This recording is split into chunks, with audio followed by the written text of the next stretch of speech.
வணக்கம் and welcome to கதையும் படமும். இன்னைக்கு நான் உங்களுக்கு ஒரு வெப் சீரிஸும் ஒரு படத்தையும் கொண்டு வந்திருக்கேன். ரெண்டுமே செம்மையா இருந்துச்சு. இந்த வெப் சீரிஸ் வந்து வேர்ல்ட் ஆஃப் விலங்கு அப்படிங்கிற கான்செப்ட்ல இருந்து வந்திருக்கிற வாரண்ட் அப்படிங்கிற வெப் சீரிஸ். இதுல பிரசாந்த் பாண்டியராஜ் வந்து லீட் ரோல்ல பண்ணியிருக்காப்ல. அதுக்கடுத்து ஒரு மலையாள தமிழ் டப்பிங்ல வந்திருக்கிற ஒரு படம். இந்த படம் வந்து ஒரு feel good comedy entertainment, family என்டர்டைன்மெண்ட்னு சொல்லலாம்.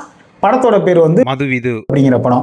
இப்போ இந்த சீரிஸ், இந்த படம் எப்படி இருக்கு அப்படிங்கிறத இந்த வீடியோக்குள்ள பார்க்கலாம். இப்போதான் நம்ம சேனலை ஃபர்ஸ்ட் பார்க்குறீங்க அப்படின்னா மறக்காம நம்ம கதையும் படமும் சேனலை சப்ஸ்கிரைப் பண்ணிட்டு உங்க ஃப்ரெண்ட்ஸ் அண்ட் ஃபேமிலிக்கு ஷேர் பண்ணி விடுங்க. வாங்க வீடியோக்குள்ள போயிடலாம். இப்போ நம்ம முதல்ல பார்க்க போறது வாரண்ட் அப்படிங்கிற வெப் சீரிஸ். இந்த சீரிஸ்ல பிரசாந்த் பாண்டியராஜ் தான் லீட் ரோல்ல பண்ணியிருக்காப்ல. இந்த விலங்கு சீரிஸை எடுத்த இந்த டைரக்டர் இப்போ இந்த சீரிஸ்ல வந்து லீட் ரோல்ல பண்ணியிருக்காரு. இவர் வந்து ஒரு இன்னசென்ட்டான போலீஸ் ஆஃபீஸரா நடிச்சிருக்காப்ல. இந்த சீரிஸோட ஸ்டார்டிங்லேயே வந்து ஒரு லாக்அப் டெத் நடக்குது.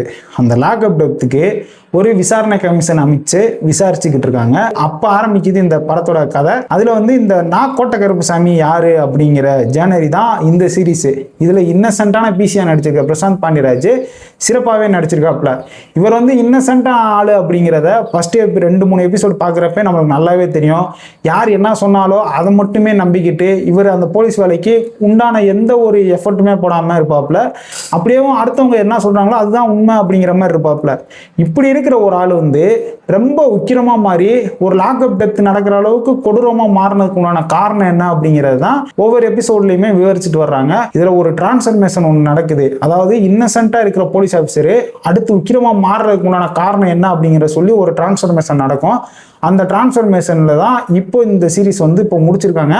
4 எபிசோடு தான் ரிலீஸ் பண்ணியிருக்காங்க. 4மே பட்டாசா இருந்துச்சு.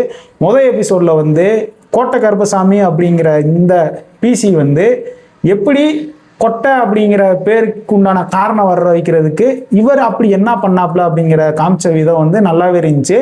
ஒரு இன்னசென்ட்டான பிசி வந்து இந்த போலீஸ் வேலைக்கு சூட் ஆவாப்லையா அப்படிங்கிற மாதிரியும் ஒரு கேள்விக்குறி இருக்கு. ஏன் அப்படின்னா இவரே வந்து ஏதாவது ஒன்றை பார்த்தாலேவும் ஒரு மாதிரி பதட்டத்துல பயத்திலேயே தான் இருப்பாப்ல. அதுல இப்போ எப்படி சர்வே ஆக போறாப்ல அப்படிங்கிறதா இந்த சீரீஸ்ல காமிச்சிருப்பாங்க. இன்னொன்னு பாத்தீங்க அப்படின்னா இந்த சீரீஸே வந்து ஒரு ரியல் காமன் போலீஸ்மேன்னு சொல்லலாம். அவங்க லைஃப்ல என்னென்னலாம் நடக்குது அப்படிங்கிறதா இந்த சீரீஸ்ல காமிச்சிருப்பாங்க. அதுல ஒரு ஆளு தான் இந்த கோட்டை கருப்பசாமி அப்படிங்கிற பிரசாந்த் பாண்டியராஜ். அவரை வச்சுதான் இந்த சீரீஸ் ஃபுல்லாவே போகுது. அவரை சுத்தியே தான் நடக்குது. அவர் பண்ற ஒவ்வொரு சில விஷயங்கள் எல்லாமே காமெடியாகவும் இருக்கும். அதுக்கப்புறம் யோசிச்சு பார்த்தோம்னா என்னடா அநியாயத்துக்கு இன்னசென்ட்டா ஒரு ஆள் இருக்காப்லையே, எப்படியா பிசி வேலைக்கு போய் சேர்ந்தாப்ல அப்படிங்கிற மாதிரி தான் இருக்கும். மீன்ஸ் போலீஸ் வேலைக்கு எப்படியா போய் சேர்ந்தாப்ல அப்படிங்கிற மாதிரி இருக்கும். இவரை வேலை வாங்குறதுக்கு, இவரை நக்கல் அடிச்சுக்கிட்டு இருக்கிறதுக்கே ஒரு கேரக்டர் இருப்பாப்ல. அவர் தான் ஹலோ கந்தசாமி. அவரும் ஒன் ஆஃப் ரைட்டரா வந்து இந்த சீரீஸ்ல இருப்பாரு. அவர் தான் இந்த இதுக்கு உண்டான பேரை வச்சு விடுறதே அவர் தான். ஆனால் அந்த பேர் காரணம் வேற ஒன்று, கொட்டைன்றதுக்கு உண்டான பேர் காரணம். அதுக்கப்புறம் இந்த சீரீஸில் வர்ற காமெடி காட்சிகள் எல்லாமே நல்லா ரசிக்கும்படியே இருந்துச்சு. அதே மாதிரி இவருக்கு உண்டான ஒரு லவ் போர்ஷன் ஒன்று இருக்கும் பார்த்தீங்களா, அதுவுமே பார்க்குறதுக்கு நல்லா இருந்துச்சு. இந்த கோட்டை கருப்புசாமிக்கு ஒரு காதல் இருக்கு, அந்த காதல் எப்படி இருந்துச்சு அப்படிங்கிறதையும் காமிச்சிருப்பாங்க. அதுவுமே நல்லாவே இருந்துச்சு. ஆனால் ஒரு சீரீஸ் வந்து நல்லா பரபரப்பாக போயிட்டு இருக்கிற நேரத்தில் திடீர்னு ஒரு லவ் போர்ஷனா அப்படிங்கிற யோசிக்கிற மாதிரி இருக்கும். கோட்டை கருப்புசாமி அப்படிங்கிற பாயிண்ட் ஆஃப் வியூல பார்க்குறப்போ ஓகே, ஒரு காமன் போலீஸ்மேனா அவனுக்குமே ஒரு லவ் ட்ராக்ன்றது இருக்கு, அது எப்படி இருக்கு அப்படிங்கிறதையும் காமிச்சிருப்பாங்க. அந்த லவ்வையுமேவும் அது அன்னோனியமா பண்ணாப்லையா அப்படின்னா அந்த இடத்துலையுமேவும் இவரோட வேலை தான் அங்க இம்பார்ட்டண்டா இருக்கும். அங்கேயுமேவும் ஒரு கேஸை பத்தி விசாரிச்சுட்டு இருப்பாப்ல. இவர் வந்து நம்ம எப்படியாவது சர்வேல ஆகணும் அப்படின்னு சொல்லி ஒரு முடிவு எடுத்து ஒன்று பண்ணுவாப்ல. அதுல வந்து வாரண்ட் எடுத்து போய் விசாரிக்கிறதா இருக்கட்டும், அதுக்கப்புறம் அவங்களுக்கேவும் எல்லா காய்காசியும் செலவழிச்சு எப்படியாவது நான் வந்து இந்த வேலைக்கு ஃபிட்டு அப்படிங்கிறத ப்ரூவ் பண்ணணும் அப்படிங்கிறதுக்கு ஒரு சில வேலைகள் எல்லாமே பண்ணுவாப்ல. அது எல்லாமே ரசிக்கும்படியா இருந்துச்சு. முதல் 4 எபிசோடு தான் இப்போ வந்திருக்கு. G5ல ஸ்ட்ரீமிங் ஆகிக்கிட்டு இருக்கு. 4 எபிசோடுமே நல்லா இருந்துச்சு. நிறைய இடத்துல சிரிச்சு என்ஜாய் பண்ணலாம். நிறைய இடத்துல வந்து ரியல் காமன் போலீஸ்மேன் எப்படிலாம் இருப்பாங்க அப்படிங்கிறதையும் காமிச்சிருப்பாங்க. கிட்டத்தட்ட ஒரு ரியல் லைஃப் ஸ்டோரி மாதிரியா தான் இருந்துச்சு. அதுவுமே பார்க்கறதுக்கு ரசிக்கும்படியா தான் இருந்துச்சு. இந்த சீரீஸ்ல 4 எபிசோடு, அதுல ஒரு சில இடத்துல கெட்ட வார்த்தைகள் அப்படிங்கிறது கொஞ்சம் ஹெவியா பேசியிருப்பாங்க. அதனால ஃபேமிலியோட பார்க்கலாமா அப்படின்னு கேட்டா குழந்தைகளோட கண்டிப்பா பார்க்க முடியாது, அந்த கெட்ட வார்த்தைகள் எல்லாம் இருக்குன்றனால. அதனால அதுக்கேற்ற மாதிரி ப்ரிப்பேர் பண்ணிட்டு இந்த சீரீஸை பார்க்கலாம். நீங்க வேர்ல்ட் ஆஃப் விலங்கு அப்படிங்கிற இதுல இருந்து கான்செப்ட்ல வந்தனால ஒருவேளை விலங்கு அளவுக்கு இருக்குமோ அப்படின்னு சொல்லி எக்ஸ்பெக்ட் பண்ணி நீங்க இந்த சீரீஸை பார்த்தீங்க அப்படின்னா உங்களுக்கு டிசப்பாயின்மெண்ட் வர்றதுக்கு வாய்ப்பு இருக்கு. ஏன்னா இந்த 4 எபிசோட்ல இவங்க ஜானரியை மட்டும்தான் காமிச்சிருக்காங்க. கோட்டை கருப்புசாமி யாரு, அவன் ஒரு காமனான போலீஸ் ஆஃபீஸரு, இன்னசென்ட்டா இருந்த ஒருத்தன் எப்படி உக்கிரமா மாறினா அப்படிங்கிறத ஒரு டிரான்ஸ்ஃபர்மேஷன் வச்சு தான் முடிச்சிருக்காங்களே தவிர்த்து அதுக்கடுத்து இந்த விலங்குக்கு உண்டானதெல்லாம் அடுத்த 4 எபிசோட்ல வருமா அப்படிங்கிறது தெரியல. அதை பார்த்தா தான் நம்மளுக்கு தெரியும். ஒருவேளை நம்ம விலங்கு அளவுக்கு எக்ஸ்பெக்ட் பண்ணி பார்த்துக்கிட்டு இருந்தோம் அப்படின்னா அது நம்மளுக்கு கண்டிப்பாக டிசப்பாயின்மெண்ட் கொடுக்க தான் செய்யும். இந்த வந்து அந்த வேர்ல்ட் ஆஃப் விலங்குல இருந்து வந்தாலுமே இது வந்து கோட்டை கருப்பசாமியோட லைஃப் தான் அப்படிங்கிற மாதிரி தான் நான் பார்க்குறப்ப எனக்கு புரிஞ்சுச்சு. வேர்ல்ட் ஆஃப் விலங்குப்பா இது வந்து ஒரு தனி பார்ட்டுப்பா அப்படின்னு பார்த்தீங்க அப்படின்னா இந்த சீரீஸை நீங்கள் நல்லா என்ஜாய் பண்ணி பார்க்கலாம். நீங்கள் விலங்கு அளவுக்கு இருக்குது அப்படின்னு சொல்லி எக்ஸ்பெக்ட் பண்ணி பார்த்தீங்க அப்படின்னா கண்டிப்பாக இந்த சீரீஸ் போட வேஸ்ட்ரா அப்படின்ற மாதிரி உங்களுக்கு ஆயிரும். பார்த்த வரைக்குமே 4 எபிசோட் 4மே சூப்பராக இருந்துச்சு. நம்பி பாருங்க, சூப்பராக இருக்கும். இந்த 4 எபிசோட் பார்த்து முடிச்சிட்டேன். இந்த இதுக்கு என்னுடைய ரேட்டிங் என்ன அப்படின்னா 10க்கு 8.5 கொடுப்பேன். அடுத்து என்னடா நடக்க போகுது அப்படிங்கிற ஒரு கியூரியாசிட்டியோட இந்த சீரீஸை முடிச்சிருக்காங்க. இப்போ அந்த 4 எபிசோடு, அடுத்த 4 எபிசோடு வந்ததுக்கப்புறம் இன்னும் டீட்டெயிலாக இந்த சீரீஸை பற்றி பேசலாம். இப்போ இந்த சீரீஸை G5 OTTல ஸ்ட்ரீமிங் ஆகிட்டு இருக்கு. வாய்ப்பு கிடைச்சுன்னா பார்த்து என்ஜாய் பண்ணுங்க.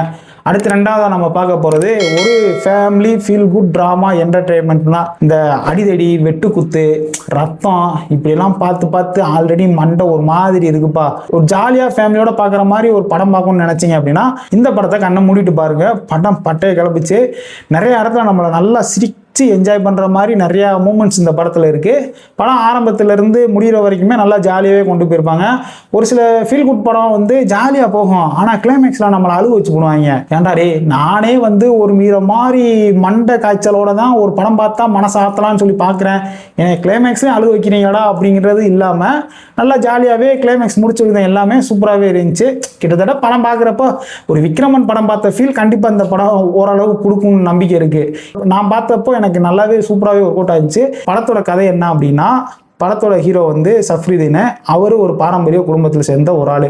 அந்த குடும்பத்தில் வந்து ஆண் வாரிசுகள் மட்டும்தான் அந்த வீட்டில் வாழ்ந்துக்கிட்டு இருக்காங்க. பெண்கள் எல்லாமே இறந்து போயிடுறாங்க. ஒரு சில பேருக்கு கல்யாணமும் ஆகாமல் இருக்குது. இப்போது ஊருக்குள்ளே ஃபுல்லாக அந்த வீடே வந்து ஒரு சாபம் முடித்த வீடு, அந்த குடும்பமே சாபத்துக்கு உண்டாயிருக்காங்கப்பா. அதனால் யாருமே அவங்க வீட்டுக்கு கல்யாணம் பண்ணி அந்த வீட்டில் பொண்ணு வாழ மாட்டுது அப்படின்னு சொல்லி ஊருக்குள்ளெல்லாம் ஒரு மாதிரி பொருளியாக பேசிக்கிட்டு இருக்காங்க. இந்த நேரத்தில் ஹீரோவுக்கு பொண்ணும் பார்க்குறாங்க. பொண்ணு பார்த்தா பொண்ணு செட் ஆகவே மாட்டுது. அந்த கவுண்ட் வந்து 10ன்றது 15 ஆகுது, 30 ஆகிடுது. இப்படி போய்கிட்டு இருக்க நேரத்தில் இது சரிப்பட்டு வராதுப்பா அப்படின்னு சொல்லி ஹீரோ வந்து ஒரு டிப்ரெஷனில் இருப்பாப்புல. அப்போ அவர் வந்து ஒரு பொண்ணை பார்க்குறாப்புல. அந்த பொண்ணு செட் ஆகுது. அது கல்யாணத்தை நோக்கி அடுத்த ஸ்டெப் எடுத்து வைக்கிறாங்க. அங்கே தான் ஒரு ட்விஸ்ட் வைக்கிறாங்க. அதுக்கடுத்து கல்யாணம் நடந்துச்சா இல்லையா, என்ன மாதிரி சம்பவங்கள்லாம் நடந்துச்சு அப்படிங்கிறதான் இந்த படத்தோட கதை. இந்த படம் ஸ்டார்டிங்லேருந்து எண்டு வரைக்கும் ஜாலியாக சிரித்து என்ஜாய் பண்ணலாம்.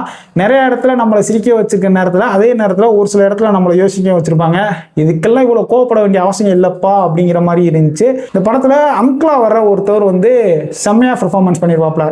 வர்றதே ஏதோ ஒரு 2-3 சீன் வைங்களேன். 2-3 சீன்லையுமே பெர்ஃபார்மன்ஸ் நல்லா இருக்கும். இந்த படத்தில் வில்லெல்லாம் வேறு யாருமே இல்லைடா, என் கூட தாண்டா அப்படிங்கிற மாதிரி இருக்கும். ஒரு ட்விஸ்ட் வரும். அந்த ட்விஸ்ட்டுமே செம்மையா இருக்கும். வாய்ப்பு கிடைச்சிச்சு அப்படின்னா அப்படிங்கிற இந்த படம் இப்ப தமிழ் டப்பிங்ல சோனி லீவ்ல ஸ்ட்ரீமிங் ஆகிட்டு இருக்கு. வாய்ப்பு கிடைச்சுன்னா பார்த்து என்ஜாய் பண்ணுங்க. இந்த படத்துக்கு என்னுடைய ரேட்டிங் என்னன்னு கேட்டீங்கன்னா 10க்கு 8 கொடுப்பேன். நல்லாவே ஜாலியா இருந்துச்சு. நீங்க இந்த வெப் சீரிஸையும் படத்தையும் பார்த்து முடிச்சிட்டீங்க அப்படின்னா உங்களுடைய கருத்துக்களை கமெண்ட் பாக்ஸ்ல சொல்லுங்க. இல்லப்பா இனிமேல் தான் நான் பார்க்கவே போறேன் அப்படின்னு நீங்க நினைச்சீங்கன்னா இந்த படத்தை தாராளமாக போய் பாருங்க. பார்த்துட்டு உங்களுடைய கருத்துக்களை கமெண்ட் பாக்ஸில் தெரிவிங்க. இந்த வீடியோ உங்களுக்கு பிடிச்சிருந்துச்சு அப்படின்னா மறக்காம நம்ம கதையும் படம் சேனலை சப்ஸ்கிரைப் பண்ணிட்டு உங்கள் ஃப்ரெண்ட்ஸ் அண்ட் ஃபேமிலிக்கு ஷேர் பண்ணி விடுங்க. இந்த வீடியோ உங்களுக்கு பிடிக்கின்ற நம்பிக்கையோட அடுத்த ஒரு நல்ல வீடியோவில் உங்களை சந்திக்கிறேன். நன்றி, வணக்கம்.